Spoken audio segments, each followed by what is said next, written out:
Welcome to this announcement of the third report to the CHRC on the treatment of Innu by the Government of Canada.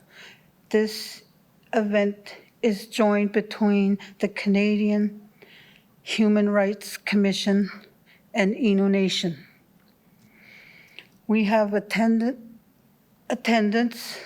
today: Marie Claude Landry, Chief Commissioner, Canadian Human Rights; Keith Smith, Director of General Policy, Canadian Human Rights; Professor Donald McGray, Arthurs, and Celeste McKay, and also Grand Chief Etienne Rich, Innu Nation of Labrador; Deputy Grand Chief Marianne Nui, Innu Nation of Labrador; Chief Eugene Hart Shehajit of Innu Nation; John Othius, founder of Othius, and Nancy Claire Town Share Legal Counsel of Innu Nation. Unfortunately, John Nui will not be joining us. Deputy Grand Chief Nui will be bringing remarks on his behalf. There will be opportunities for questions from me immediate following the announcement. I would like to invite Chief Commissioner Marie Claude Landry to the stand.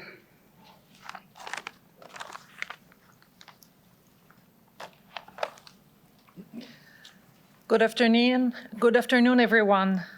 What a great day this is, a long-awaited one. Today, on International Day of the World's Indigenous People, we gather to release the follow-up report to the Canadian Human Rights Commission on the human rights of the Innu Nation, of the Innu of Labrador. I would like to begin by respectfully acknowledging that the land on which we gather is the ancestral homeland of the Beothuk, whose culture have been erased forever. I will also like to acknowledge, with respect, the diverse histories and culture of the Mi'kmaq, Innu, and Inuit of Newfoundland and Labrador. As First Peoples have done since time immemorial, we strive to be responsible stewards of the land and to respect the cultures, ceremonies, and traditions of all who call it home. As we open our hearts to the past, we commit ourselves to working in a spirit of truth and reconciliation to make a better future for all. As I stand here today, I reflect fondly on the impactful discussions I had in Ottawa with former Grand Chief Gregory Rich and the delegation of the Innu Nation in spring 2018. I am also filled with vivid and fond memories of the time I spent visiting with Innu communities in Sheshatshish and Natwashish in the following year.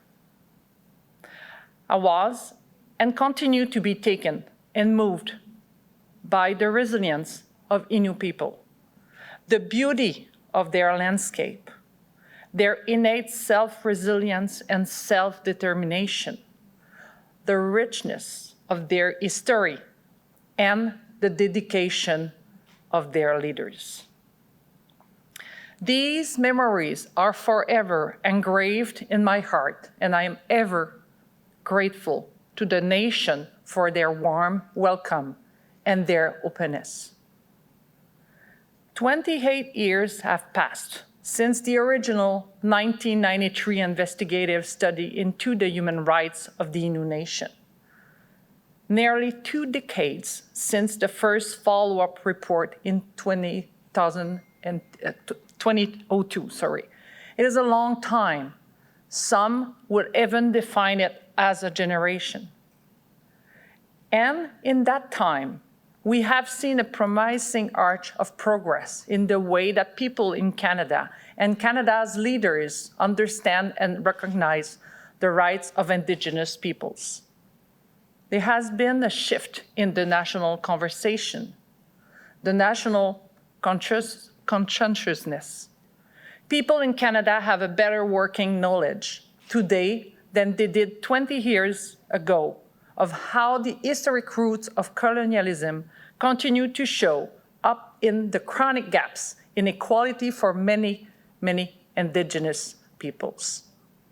We have seen a wave of government programs, prime ministerial apologies, national inquiries, and other initiatives that have all led to improved life for many Indigenous people in Canada.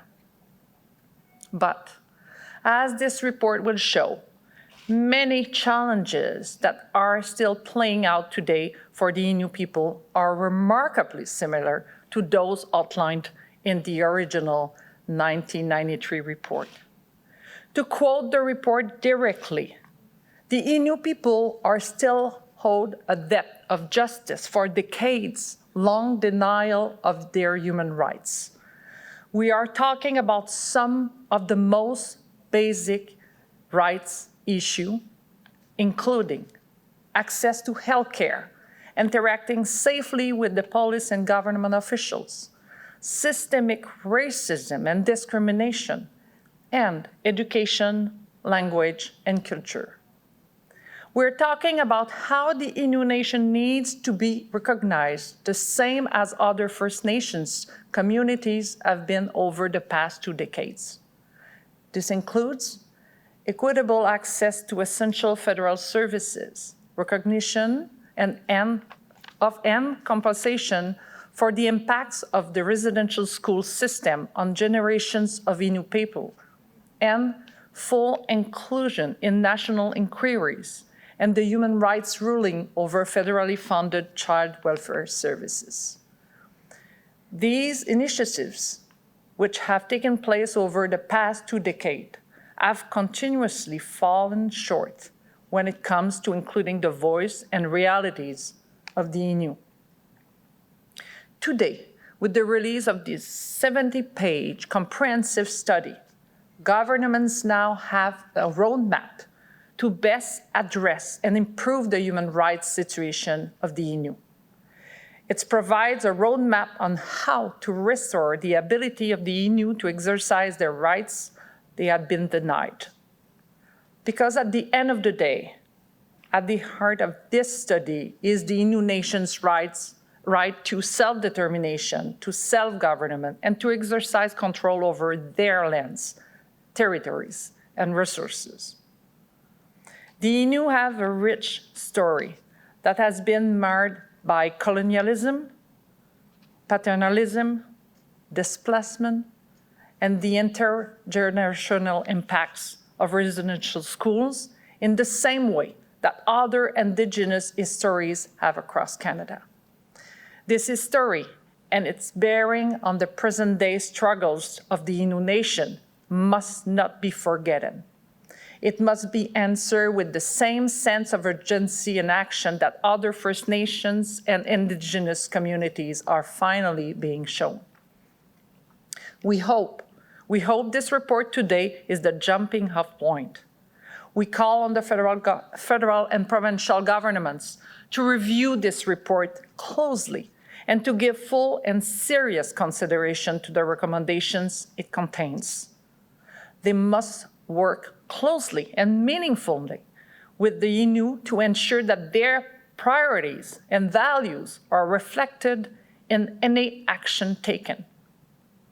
On a final note, I will say that while sometimes in life thank you is not being enough to convey all that is in your heart, I nevertheless must say thank you. Thank you to several key players in today's report. First and foremost, the Innu leadership, Innu community members, Innu legal representatives, whose testimony and leadership have helped drive this undertaking. And to Celeste McKay and Professor Donald McRae for lending their eloquence to the page and making this report not only comprehensive, but a powerful read. Our collective hope is that the finding and the recommendations in these pages spur concrete action towards substantive equality for the Innu. Only then will Canada be able to say that it is starting to live up to its human rights obligations. Thank you. Merci.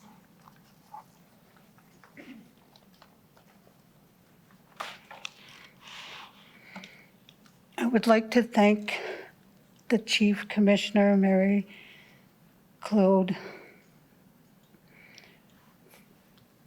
to the stand. Oh, sorry. Thank you. And also, I would like to invite one of the authors, Don McCree.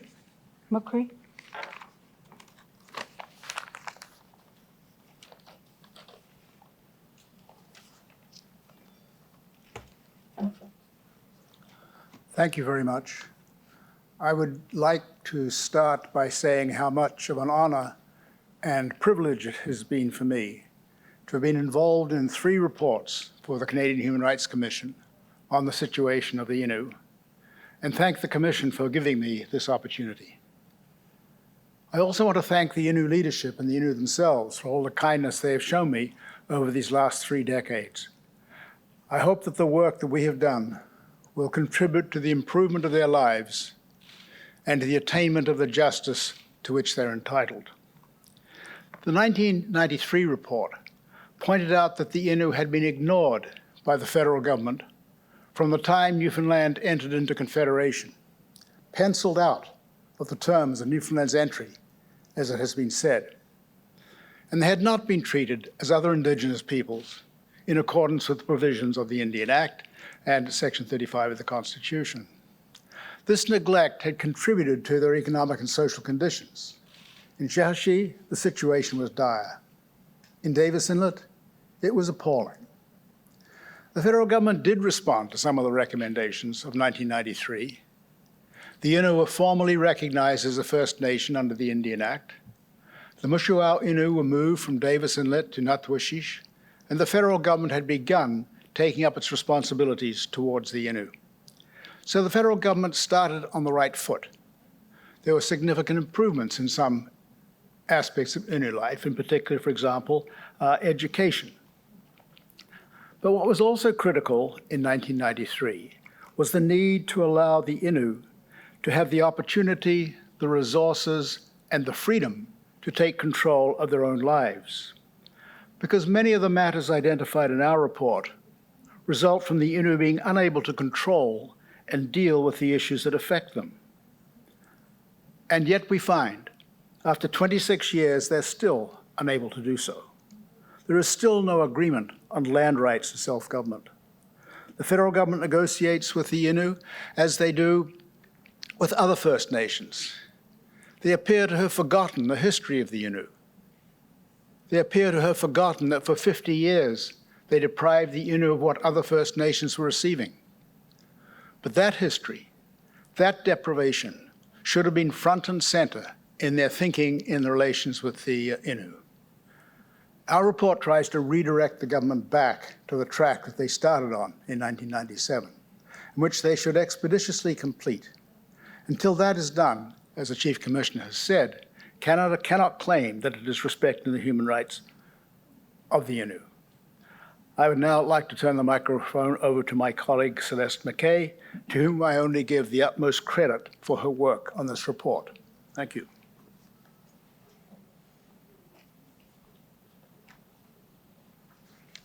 Thank you.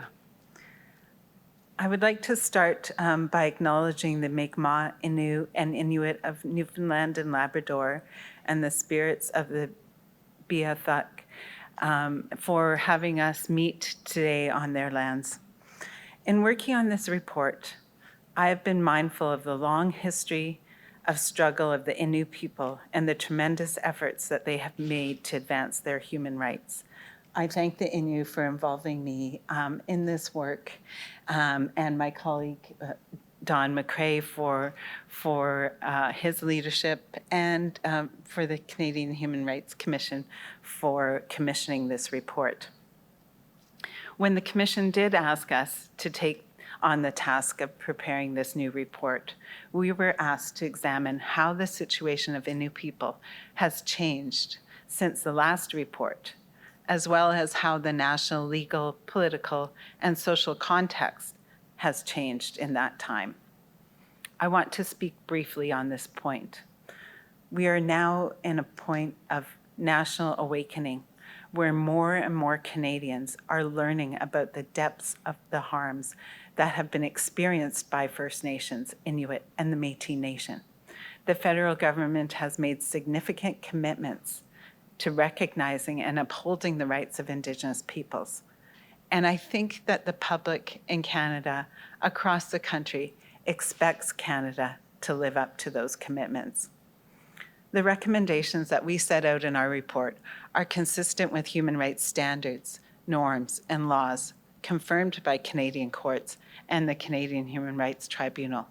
They are consistent with Canada's commitment to fully implement the UN Declaration on the Rights of Indigenous Peoples, a commitment that is now entrenched in Canadian law. Further, they are consistent with critical recommendations from important commissions and inquiries, including the Truth and Reconciliation Commission of Canada and the National Inquiry into Missing and Murdered Indigenous Women and Girls. We are calling on Canada to make a renewed commitment to timely resolution of the Innu Modern Treaty negotiations.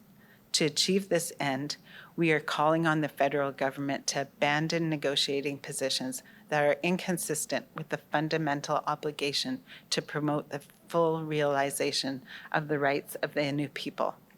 We are also urging the federal government to make a clear commitment to achieving substantive equality in areas such as child and family services, protection from violence, healthcare, housing, education, policing and the justice system, language and culture, and overall economic well-being. We are encouraged by the recent announcement of initial support for Innu Child and Family Services. Because many of the needs of the Innu are so urgent, we are calling on the federal government to take immediate action in collaboration with the Innu to resolve these critical gaps in services. This includes agreeing to fully fund at actual real costs those preventative measures deemed necessary and appropriate by Innu Child and Family Service providers. This also includes living up to its commitment to provide educational funding that is, at a minimum, comparable to that provided to provincially funded schools in Newfoundland and Labrador.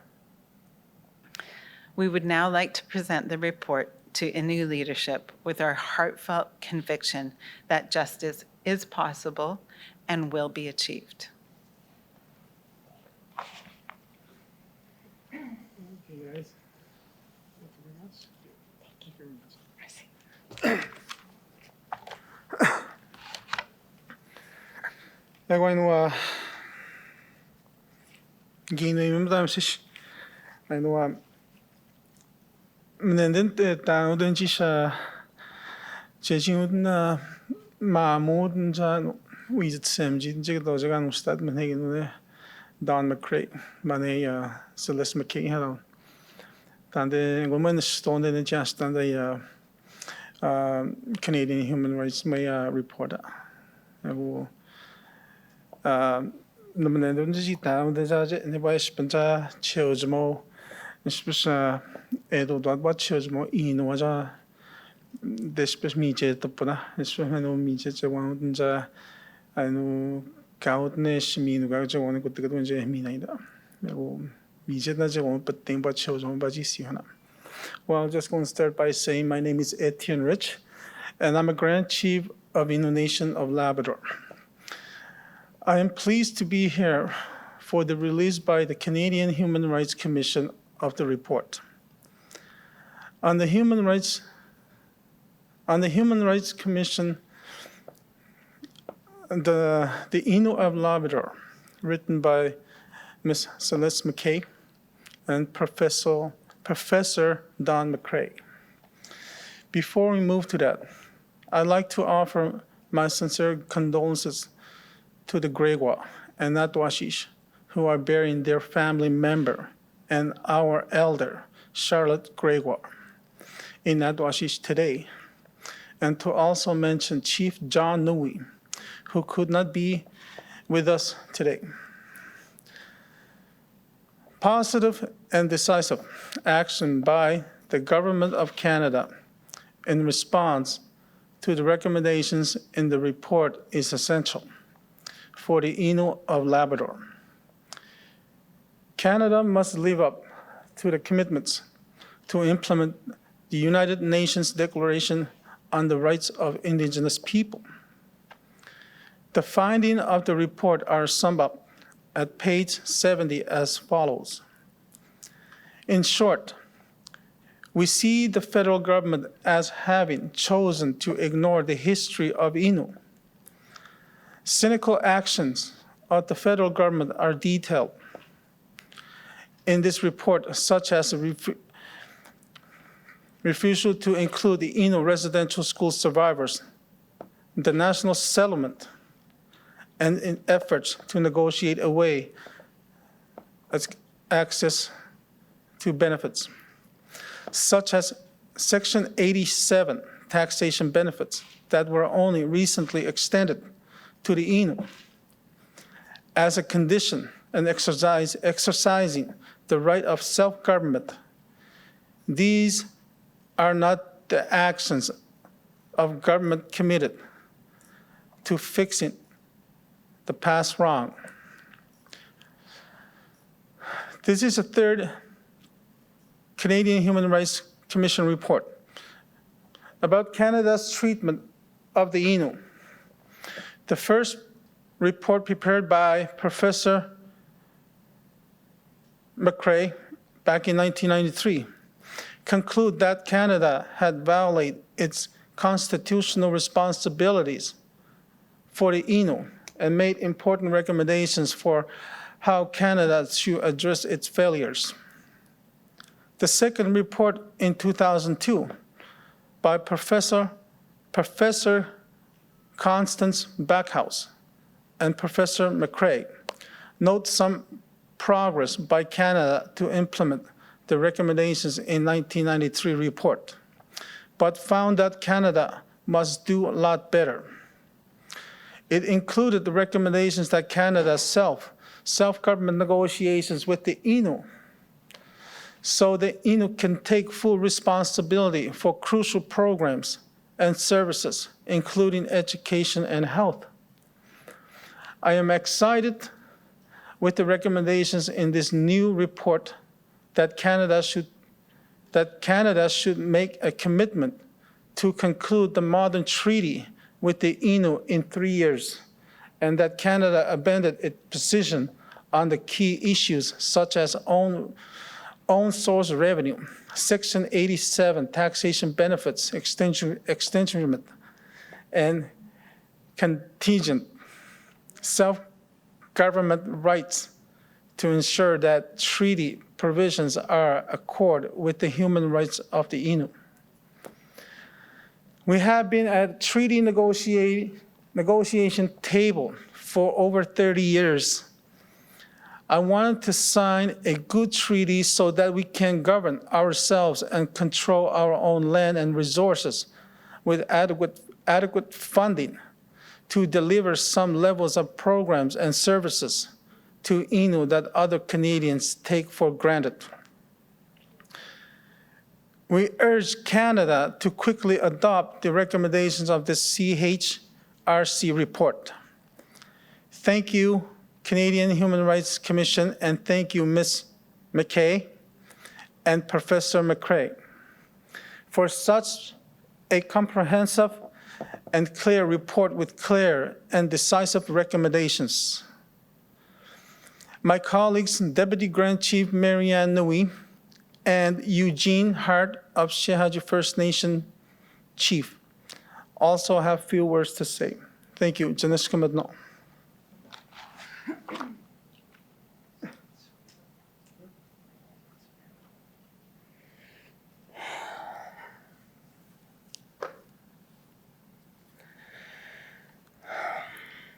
Tnes komet now. Tnes komet now gajina to honash tande the question now that no joje ji Winas kama etien hotma Grand Chief Innu Nation gajina si hotjiwano. And many hagon no joni na den na twashi cha tuya no ya chenwa magaden shihaji sho we are can even a chen no shisho. Mutusto that na ga te question nation de mokutna naskumat na no hogaji na ka to apna ma ka gaji na to honasha no jo wa bisha ta sha tante chino os nio no ma ka sto smo ma ka to smo we bisha ta ma sta ga no sho waji stot ma sha. Thank you, Grand Chief. I am too excited by this new Canadian human rights report. And thanks the CHRC for the report and Ms. McKay and Professor McGray for preparing it. In looking at the good recommendations, I was thinking about the well over 3,000 people whose future depends on Canada implementing their recommendations. There are many young Innu people. Over time, we were forced off the land into the communities. We now live in the two communities.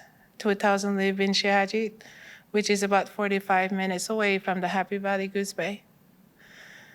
Natwashish is a flying community in the northern Labrador with about 1,000 residents. Both Innu history and Innu hopes for the future generations are rooted in our relationship with our land, which has sustained us spiritually, culturally, and physically for the thousands of years. To secure that future, we need to secure a good living and a modern treaty with Canada and Newfoundland and Labrador. The Grand Chief spoke about some of the recommendations in the report about what should be in a modern treaty we are negotiating with Canada and Newfoundland and Labrador. The report says what is needed is a new gesture by the federal government to be taken at the highest level. That will close the gaps in access to the education, healthcare, and policing, what has been identified in this report. I have lived with these gaps my entire life, as for my parents and my grandparents, and for many years before I was born. The report says that only if the gaps are filled could it be said that the federal government has started to make up for its 50-year invasion of constitutional responsibilities with respect to Innu. Only then Canada will be able to say that it is starting to live up its human rights obligation. I want to be able to say to all the children and grandchildren and all the Innu that it was in 2021 that Canada took immediate serious steps to close the gaps. The report recommends that the gap closing need not wait for the treaty to be signed. Canada is called to move quickly to address the immediate and the critical needs to identified by the Innu Roundtable Secretariat, including those related to health violence against Innu women and girls, housing, language and culture, policing, and the justice system. On behalf of the Innu of Labrador, I call on Prime Minister Trudeau to immediately order the closure of these gaps.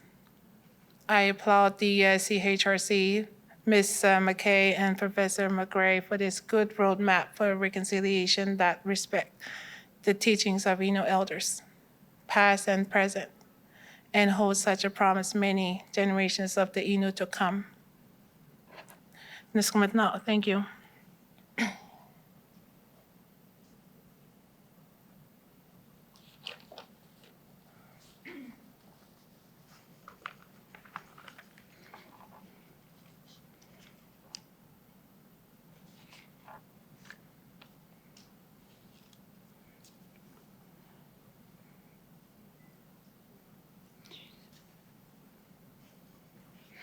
I would also like to also invite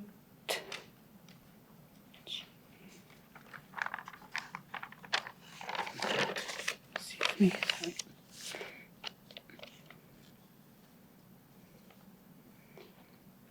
I now invite Deputy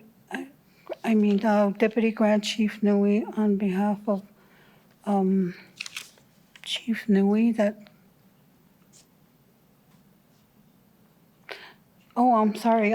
Sorry about that. I'd like to invite Chief Hart.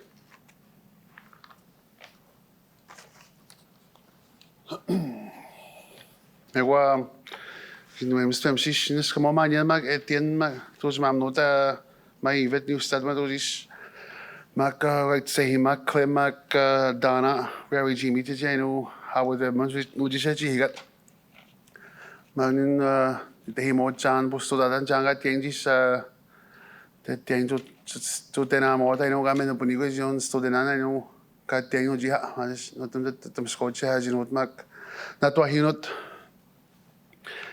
I'm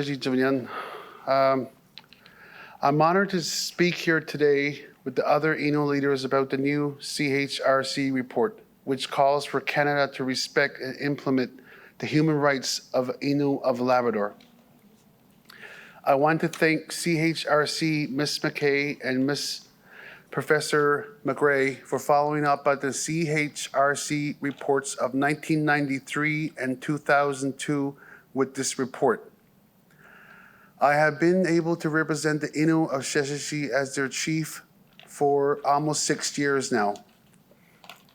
During this time, I have sat at many different tables with leaders from levels of government advocating to resolve the very issues noted in this report. This report documents that concerns we've been voicing as leaders and give us a roadmap to find common grounds and help us to find a better way to make sure that the Innu are receiving the rights that we are entitled to. This report goes into a great deal about the issues that our communities face.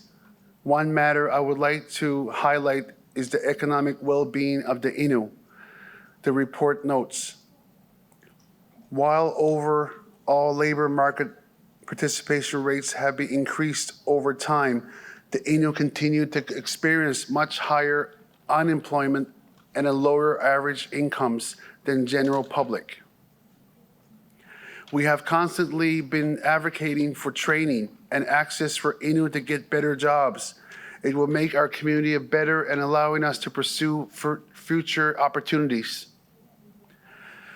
The report also found that the lack of access to daycare severely impacts the ability of Innu women to participate in the workforce or return to school. These barriers make it hard to make a living for many Innu, including our young people. Therefore, I'm pleased that the report addresses this situation as if it's something that I feel holds us back as a community, as a people. We just want to be treated fairly and equally. The report goes on to say that duty of justice, fairness, and equality requires the federal government to make concerted efforts to fully redeem the arms to the Innu.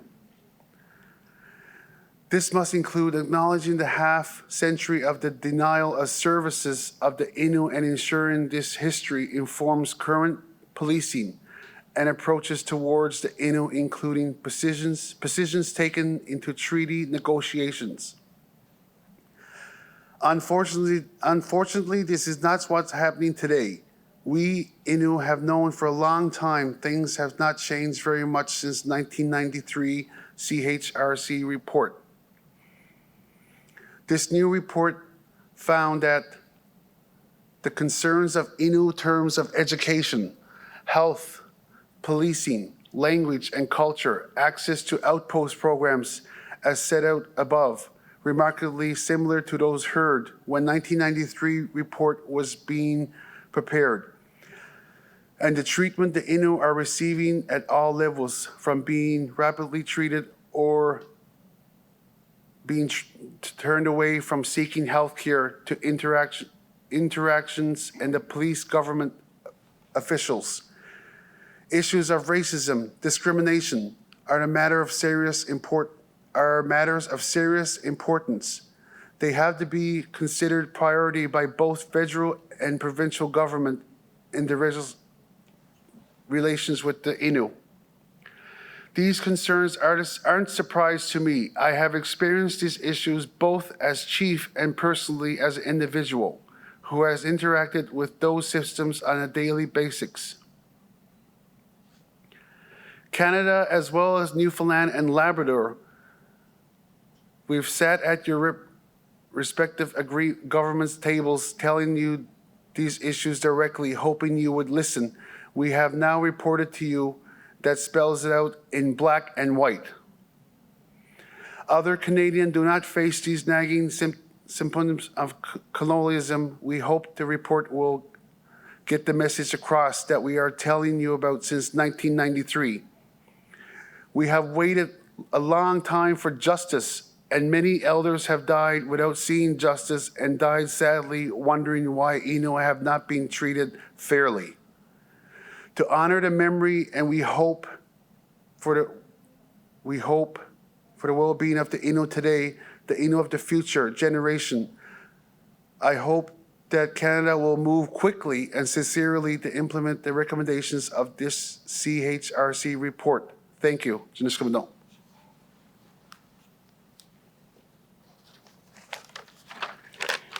So I would like to thank Grand Chief Rich and Deputy Grand Chief Nui for speaking, and also to thank Chief Hart. I would like to invite Deputy Grand Chief again on behalf of his brother Chief Nui. So would you come up?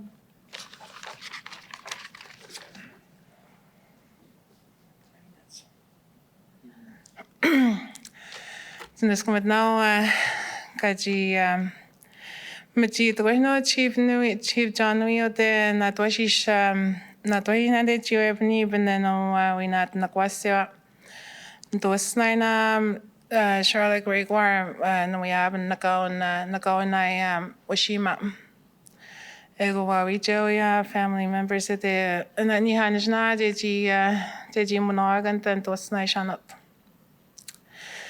naskumatna gaji na to honek mak chaneno gato no tanwan tan no tanwai. Thank you. I will deliver Chief John Nui's remarks today as he is unable to be with us due to the death of our aunt, Elder Charlotte Gregoire. I'm sorry I cannot be with the people of my community today. This report is important to the Innu Nation, and while I can't be there, I'm thinking of you all.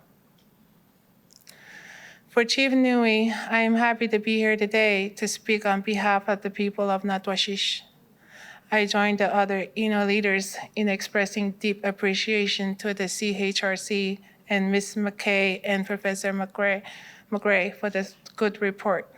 I urge Prime Minister Trudeau, Canada, to respond quickly and favorable to all recommendations. For many years, the people of Natwashish have been deeply troubled with the colonial system of policing and the courts that has been imposed on us. In December of 1993, former Chief Katie Rich ordered a court to leave Davis Inlet, where we lived at the time. We kept the court out for 7 months and then let them back in, where we were promised that changes to respect culture and the ways of dealing with problems would be made, but nothing has changed. So I'm very happy that Ms. McKay and Professor McGray addressing policing and the courts in this report. The report notes the Innu estimate that 60% of the people facing trial in Labrador are Innu, and that Innu charged with crimes are often separated from their communities and the culture for an extended time. and that there are no Innu judges or trial lawyers.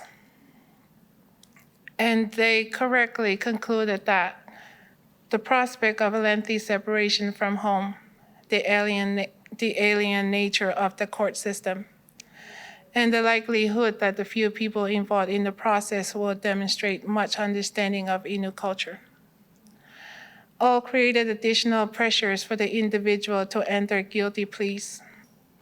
Yes, this is happening in Canada. This new report notes that all the efforts and proposals the Innu have made to change the justice and policing systems to reflect Innu values and to replace the current colonial approach with holistic approach that will promote personal and community healing. There is no getting around to the fact that the RCMP, Canada, Newfoundland and Labrador has resisted to all initiative for change. This sad reality continues to contribute to a great deal of social stress in Natwashish as well as in Shehajit. The report concludes the frustration over the justice system issues remain high. Unsurprisingly, so given how little has changed on the ground since 1993 report. I am very happy this report recommends that the Innu Treaty include a clear commitment to substantive equality for policing and the justice system, and that the pending completion of the treaty, Canada and Newfoundland and Labrador move quickly to address policing and the justice system as immediate and crucial change. Canada and Newfoundland and Labrador, the Innu are counting on you to respond quickly and positively. The report also calls for Canada to reach an agreement in the next year with the Natwashish Innu for decommissioning of Davis Inlet, which we call with Innu it's Ojama seats. This has been a long-standing matter that has been resolved if we are to close the door of Davis Inlet in a good, positive way. Thank you for listening to me. Along with the Innu leaders, I eagerly look forward to Canada's positive response to all recommendations in this CHRC report. Thank you.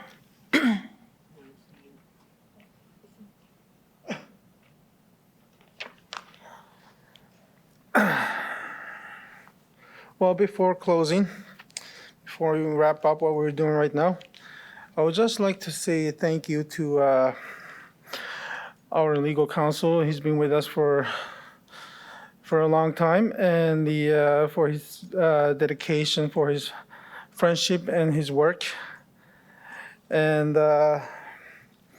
for so many years of dedication, work, and friendship to Innu. John Otius began working with the Innu Nation in the 1970s, and I'd like to thank you for all you've done and assisting us. Thank you, John. Moving significantly important matters ahead for us. I'm going to mastini dem za meno Nechga im himno ni John Otius in Adam just the Shahi bed discada when one was skid the scada ga imis the Ginani no John the spin the teach me dead ne Jamahan job no Nino nation. Nego nins motion stage started the began Jamaga in Gata wooden ja Kisnude Wadam ship na stats on a mahi jab maga snudge one. I know the sky the mountain the Gene stop back the Innu Nation. I just want to thank you, John, and for your for being with us for a long time, and I'm very appreciative and like I said, like you've been with us for so many years, ever since the beginning of the Innu Nation. I just want to thank you for that. Thank you very much.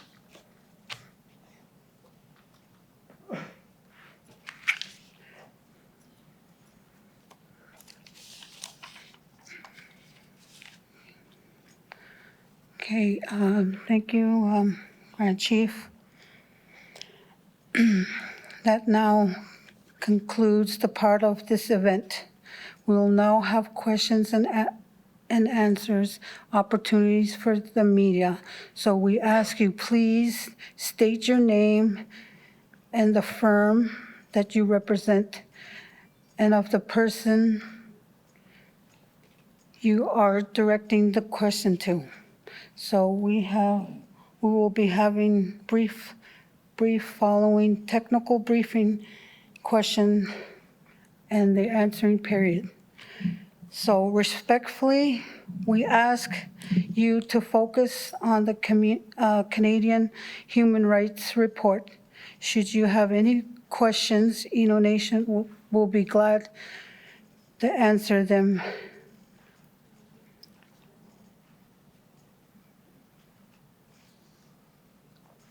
Hi, Richard Duggan here from VOCM News. This question is for Chief Rich. This is the third report now in almost 30 years, and has been echoed throughout today's event. There are many of the issues that were present in the '93 report that are still present to this day. So I guess I just want to get your reaction to the fact that almost 3 decades later, many of these issues are still present for the Innu.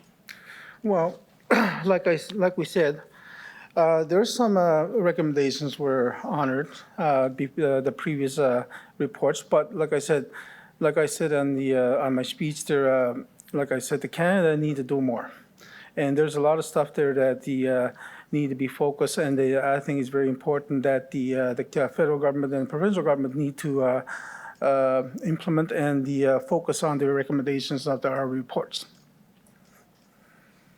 Is there any recommendation from the report that you've looked at that you think should take precedence in Canada's response? Or? Well, like I said, the treaty negotiations. We've been on the table for 30 years, and there's so many previous government officials that has been changed for so many years, and we're stuck still in the same page. And these are the kind of things that we're really looking forward to move forward. And I think the Canada and the provincial government need to, I think, focus on those some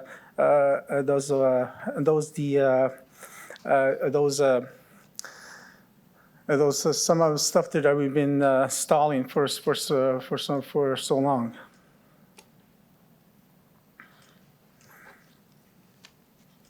Hi, Glenn Whiffen from the Telegram. I don't know who can answer this. Anyone want to jump in? Just what is the gap? Can you explain to me the gap again that is stalled or prevented these negotiations be finalized?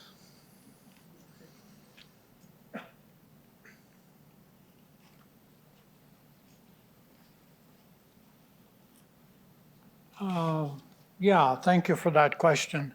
As the report indicates, and the recommendation that the Grand Chief has spoken about, there are 3 or 4 major issues that are standing in the way of completing the treaty. After 30 years of negotiations, there are about 500 pages of treaty that have been completed, some of them based on meeting recommendations in the previous reports. But one of the main issues is the issue of own source revenue. And this is the revenue that the Innu get from agreements like the Voisey Bay Agreement and the Lower Churchill Agreement and many other IBA agreements, where in return for Innu giving consent to projects on their territory, they get a percentage of the profits. Now, Canada is suggesting that there be a clawback of some of those OSR revenues. Now, in the last number of years, most of the houses in Sheshaji and Nutwashish have been built with own source revenue. The Innu get a lot more own source revenue than they get in funding from the federal government. So this is extremely important funding to close the socioeconomic gap. Canada wants to claw back some of that money so that the Innu have to pay for their own programs and services, or a large portion. If that happens, the Innu progress will be stalled. In other words, they will not be able to close the socioeconomic gap, which is so critical for the future of the Innu. So the report recommends that Canada change its position on that and understand that the revenue that the Innu get from these agreements is revenue that they get in exchange for consenting to developments on their land. And that money should be money that the Innu use for their own programs and services to close the socioeconomic gap. Another issue that was in the initial report of Professor McRae in 1993 was with respect to the Section 87 tax exemption that Innu enjoy. Now, it was only in the early 1980s that finally Canada agreed to extend that Section 87 tax exemption to the Innu. And it's extremely important, perhaps for transaction taxes more than income tax, because if Innu buys skidoos or boats, they don't have to pay the sales tax. Now, Canada is proposing that 8 years after the treaty is signed, that tax exemption will disappear, and the tax exemption for income tax will disappear in 12 years. And as the previous reports and this report indicates, that's fundamentally unfair because the Innu were denied this exemption for 50 years. I'll just mention one other issue, and that is that Canada acknowledges that Indigenous people have the inherent right of government, but in the treaty negotiations, Canada says you cannot exercise that right unless you enter an agreement with the province or Canada that sets out the conditions that you can exercise that right. That turns the right into a contingent right. And one example of that is education. We've been trying to get the province of Newfoundland and Labrador to agree that the Innu should be able to set their own criteria for certifying teachers and have their own curriculum, that's a fundamental part of the exercise of inherent government. Newfoundland says no, you can only pass your own laws if your certification requirements are like ours and if your curriculum conforms to the Newfoundland curriculum. And that's not the inherent right. So that's another issue. A final issue is the fact that in funding the Innu government, the Canada wants to use a formula that is developed across the country, and that formula does not take into account the actual cost of what the Innu government will have to spend to close the economic gap and provide, much better programs and services to Innu people. So we're very happy that the report has recommended that Canada abandon those positions and that the treaty be concluded within 3 years. And we're very, very hopeful that that recommendation will be taken extremely seriously by Canada so that this treaty, and it's not just 30 years, it's been pretty well 1 week a month for 30 years that the Innu have been at this table. And many elders have passed on. And so the Innu, it's absolutely important that this treaty get completed, but that it be completed based upon the recommendations in this report about the positions that Canada has to abandon if the treaty's to be concluded based on Canada meeting its human rights obligations. Sorry, that's a long answer, but that's what those issues are. Thank you. Kellyanne Roberts with NTV News. Grand Chief Rich, this question is for you. How instrumental and important is this report for reconciliation?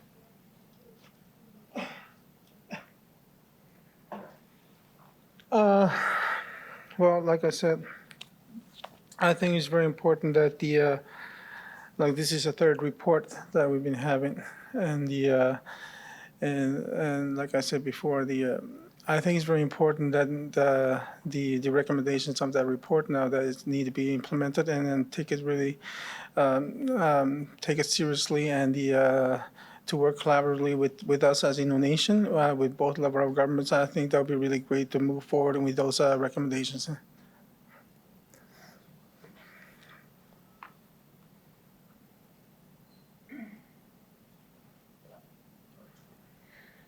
This is the administrator of the chat function in Zoom speaking, through which media are able to participate and pose questions.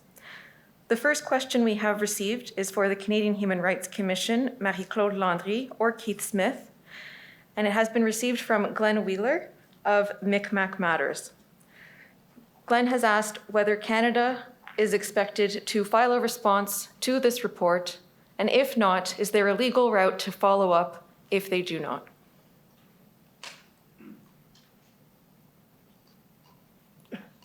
Thank you for the question. My name is Keith Smith. I'm with the Canadian Human Rights Commission. No, there's no formal expectation that Canada will respond to the report, but we certainly very much hope and encourage the government to review closely the important recommendations made in this report on the human rights situation of the Innu and to respond accordingly.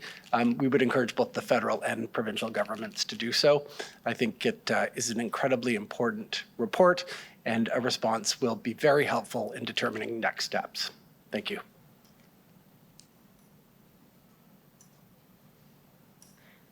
Thank you. Our next question via the Zoom broadcast of this event is from Justin Brake of The Independent. This question is for Deputy Grand Chief Nui, who passes along his condolences on the passing of your aunt, Elder Charlotte Gregoire. Mr. Brake's question is for any of the leadership of the Innu Nation who wishes to respond. How has the lack of government action influenced the nation's decisions on resource development projects like Muskrat Falls? If all of the previous report's recommendations had been implemented and Innu self-determination and other rights were respected, would Innu have agreed to the Lower Churchill project if it had already control over its land and resources? Thank you.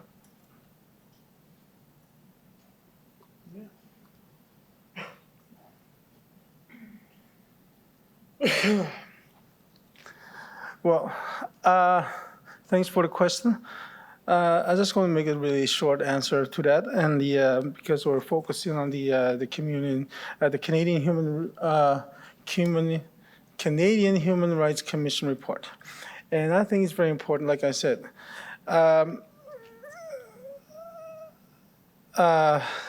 really don't know how to answer because this is a. Can you read that question again, please? Yes, certainly. Yeah. How has the lack of government action influenced the nation's decisions on resource development projects like Muskrat Falls? If the recommendations in the earlier reports had been implemented and Innu self-determination and other rights were respected, would Innu have agreed to the Lower Churchill project if it already had control over its land and resources? Well, here's the thing. The collaboration between the governments, both level of governments and Innu Nation, I think that's the most important. These are the kind of things that need to be followed, and I think it's very important that the both level of governments that need to keep that in mind, that Innu Nation is one of the really big players of that project, as we know, like I said in the media previously, and I think that's very important. Is the collaboration between the both level governments and Innu Nation. Yeah, you do that. Yeah, could I just add a technical point on that? The Innu Nation, as all governments, would consider projects based on a certain set of criteria.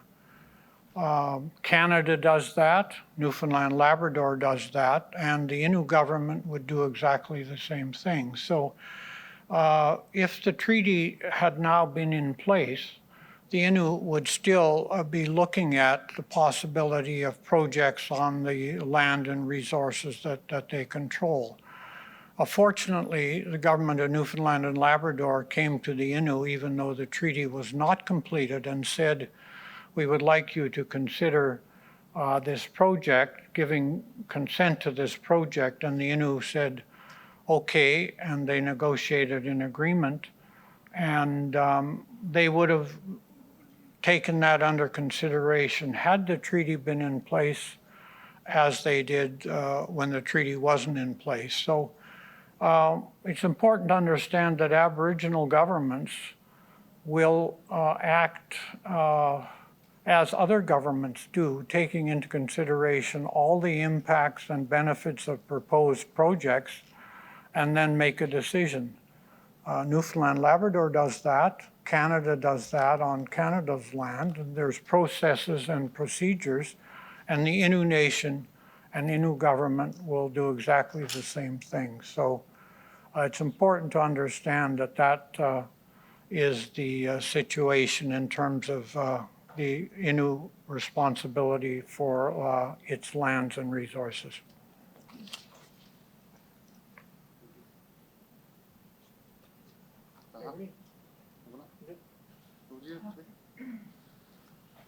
Okay.